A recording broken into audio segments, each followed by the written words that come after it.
សម្រាប់បងប្អូនដែលរកពីម្សិលមិញម្សិលមួយថ្ងៃមួយរកអត់មានណាបងប្អូនអញ្ចឹងថ្ងៃនេះចូល stock ឲ្យបងប្អូនដាក់លេខដាក់ទីតាំងទៅយើងមានឈុតពិសេសជូនណាបងប្អូនចាប់ពីថ្ងៃហ្នឹងដល់ដាច់ខែ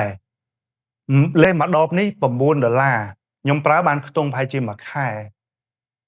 ថ្ងៃនេះយើងលក់ឈុត3 9 3ដល់$27យើងថែមជូនកាដូពិសេសមួយគឺលេខសេះកាដូពិសេសគឺលេខសេះ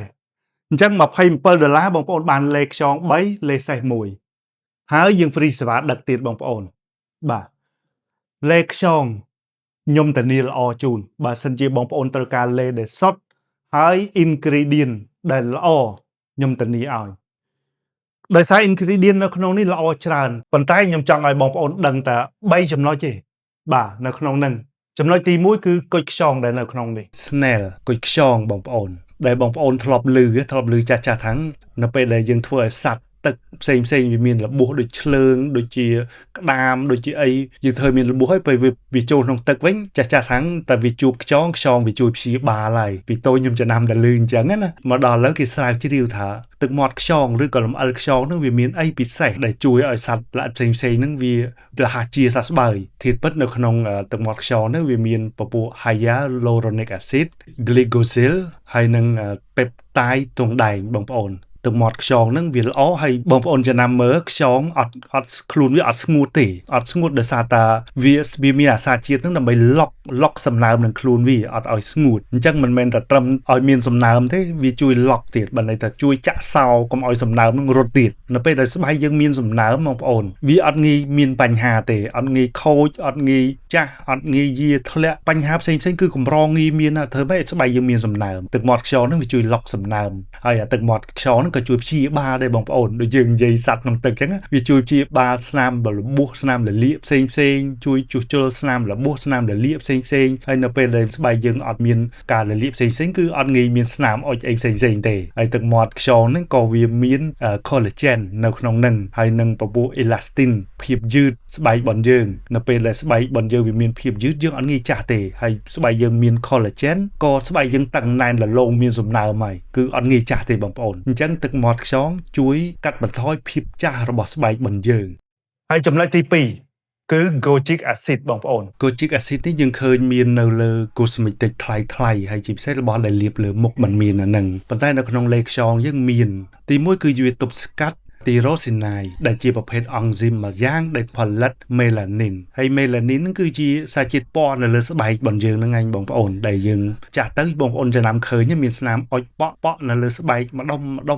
ណាបងប្អូនគឺការផលិត melanin យើងមកដាក់នឹងឯងKojic acid នេះក៏ជួយកាត់បន្ថយស្នាមអុចខ្មៅផ្សេងបងប្អូនបើសិនជាមិនទាន់មានប្រើដើម្បីជួយទប់ស្កាត់តែបើមាន Kojic acid នេះក៏ជួយកាត់បន្ថយស្នាមអុចខ្មៅផ្សេងដែលស្នាមមកពី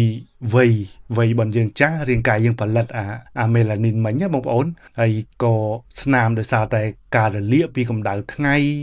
បងប្អូនចំណាំមើលថាប៉ះនឹងកម្ដៅថ្ងៃធ្វើឲ្យស្បែកយើងមានស្នាមប៉ុន្តែធាតុពិតគឺកម្ដៅថ្ងៃវាធ្វើឲ្យស្បែកយើងរលាកហើយលលាកយូរហើយបញ្ចេញមានស្នាម Kojic acid នេះគឺវាជួយកាត់បន្ថយការលលាកអញ្ចឹងនៅពេលដែលកាត់បន្ថយការលលាកយើងអត់ប្រឈមមុខទៅនឹងស្នាមទេហើយជួយកាត់បន្ថយស្នាមដោយសារតែអរម៉ូនឬក៏ស្ត្រីដែលមានផ្ទៃពោះដែលធ្វើឲ្យពោះឬក៏ធ្វើឲ្យស្បែកគាត់ផ្សេងចេញស្នាមឬក៏សង្វារអីផ្សេងណាបងប្អូន Kojic acid នេះគឺជួយគាត់បានច្រើនហើយកាត់បន្ថយស្នាមដែលកើតមុនហើយក៏ជួយប្រឆាំងភាពចាស់របស់យើងជួយឲ្យស្បែករបស់យើងពណ៌ស្មើគ្នាកុំឲ្យស្នាមពណ៌អិចអុចដេបដប់បងប្អូនជួយឲ្យស្បែករបស់យើង smooth ស្មើហើយពណ៌ស្មើគ្នាហើយជួយកាត់បន្ថយការខូចខាតនៅការខូចស្បែករបស់យើងជួយស្បែកយើងតឹងណែនរលោងហើយជួយឲ្យក្មេងជាងវ័យនៅពេលដែលស្បែកយើងរស់វាមានភាពយឺតគឺយើងអត់សូវយាធ្លាក់គឺយើងអត់សូវចាស់ទេបងប្អូនអញ្ចឹង Kojic acid នេះជួយយើងបានច្រើនហើយ Kojic acid នេះក៏ជួយកាត់បន្ថយមេរោគពពួកបាក់តេរីឬក៏ពពួកផ្សិតផ្សេងបងហើយចំណុចទី3នៅក្នុងនេះគេសិក្សាអំពីសរសៃ collagen នៅក្នុងការបញ្ជ្រាបពពួកសរសៃ collagen ចូលស្បែករបស់យើងបងប្អូនបាទហើយដាក់មកចំណុចទៀតចាស់បងប្អូនគឺពពួកវីតាមីននៅក្នុងនេះគេចម្រាញ់ចេញពីក្រូចក្រហមគេហៅក្រូចក្រហមអញ្ចឹងចាំខ្ញុំដាក់រូបជូនមើលជាមួយនឹង វីតាមីនដែលគេចម្រាញ់ចេញពីផ្លែល្ហុងទុំបើសិនជាបងប្អូនខ្លះគាត់ចង់បានស្បែកស្អាតទេបងប្អូនគាត់បតោងសរោមឬក៏ចាក់វីតាមីនសាច់ស្អាតចឹងណាបងប្អូនគាត់ខ្ជិលនៅក្នុងការបជ្រាបចូលប៉ុន្តែខ្ញុំគិតថាការលាបដូចជាល្អជាងបងប្អូនមធ្យោបាយលាបបាទវាអាចល្អជាងដោយសារតែប្រសិទ្ធភាពវារៀងយឺតជាងបន្តិចប៉ុន្តែវាសុវត្ថិភាពហើយងាយទៀតបងប្អូនហើយវាបានទិសដៅច្រើនទៀតហើយវាអត់សូវប៉ះពាល់ដល់បារម្ភដល់យើងផ្នែកផ្សេងអីចឹងណាបាទការលាបដូចជាស្រួលជាងបាទអញ្ចឹងនៅក្នុងនេះគឺមានបណ្ដុំពពួកវីតាមីនល្អច្រើនបងប្អូនដែលមាននៅក្នុងហ្នឹងអញ្ចឹង ingredient ល្អសម្រាប់បងប្អូនដែលចង់បំពន់ស្បែកចង់ជំនួយស្បែកខ្ជិលបតោងសរោមសាច់ស្អាតចាក់វីតាមីនសាច់ស្អាតអីនៅក្នុងនេះបងប្អូនលាបវិញណាបាទ